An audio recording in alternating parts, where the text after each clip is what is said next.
Hey, I get it, you're staring at a cart full of gear and wondering if dropping a few $100 on a pair of powered PA speakers is really worth it for the shows you're planning.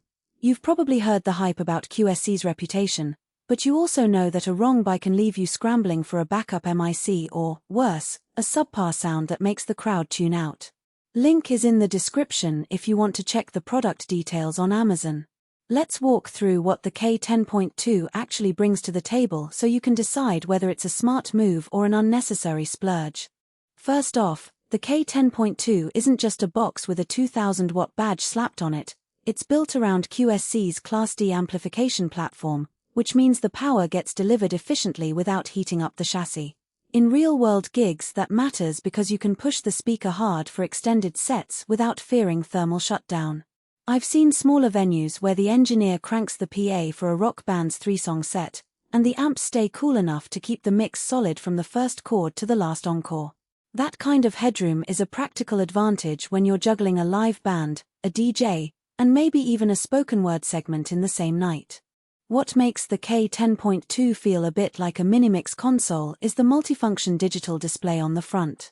It's not just a pretty screen. It lets you toggle between preset scenes that QSC preloads for common scenarios like wedding, club, or theater, and you can save your own settings for the exact lineup you run night after night.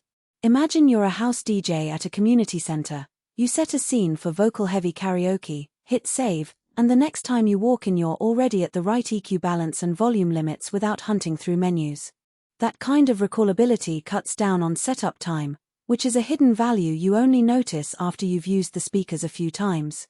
The Intrinsic Correction tuning is another layer that usually lives in high-end digital signal processing racks, but QSC has baked it straight into the speaker. In a typical small to medium space, you'll have reflections from walls and a low-frequency buildup that can make the mix sound muddy. The K10.2's internal correction works to smooth out those peaks, so you spend less time tweaking external EQs and more time focusing on the performance. I tried it in a church hall with a piano, vocals, and a small brass ensemble. The speaker managed to keep the piano's low end clean while letting the brass cut through, all without me having to insert an external graphic EQ. Now, let's talk about who should actually consider this bundle. If you're a freelance sound tech who routinely outfits weddings, corporate events, or small concerts, the K10.2 pair gives you a portable, self-contained solution that can handle everything from acoustic singer-songwriters to full bands with keyboards and drum kits. The 10-inch drivers are a sweet spot for venues that sit somewhere between a club and a conference room, big enough to fill a room with punchy mids, but not so massive that they become a logistics nightmare.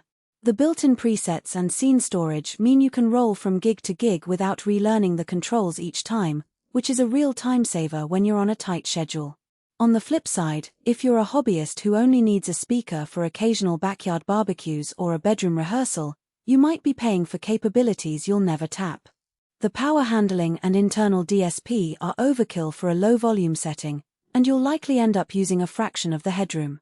Similarly, if you're looking for a massive line array system for a large festival stage, the K10.2's 10-inch format and 2000-watt rating will leave you short on coverage and SPL. In those cases, a larger format or a more modular system would give you better bang for your buck. A practical weakness worth noting is the weight. Each cabinet tips the scales at about 38 pounds, which isn't a deal-breaker but does mean you need a sturdy cart or a couple of strong hands to move them between venues. I've seen a few setups where the speaker's feet were placed on uneven concrete, and the unit tilted slightly, introducing a subtle change in the acoustic pattern. The solution is simple: use the optional mounting brackets or a sturdy speaker stand, but it's an extra step that some first-time buyers overlook. Another nuance is the reliance on the digital interface for deep tweaking. While the front display covers most everyday adjustments, getting into the finer EQ bands or delay settings requires you to connect a laptop or tablet via the USB port and run QSC software. If you're comfortable with a laptop on stage, that's fine. If you prefer a fully analog workflow, you might feel a bit constrained until you get the software up and running. The learning curve isn't steep, but it does add a small amount of prep time before the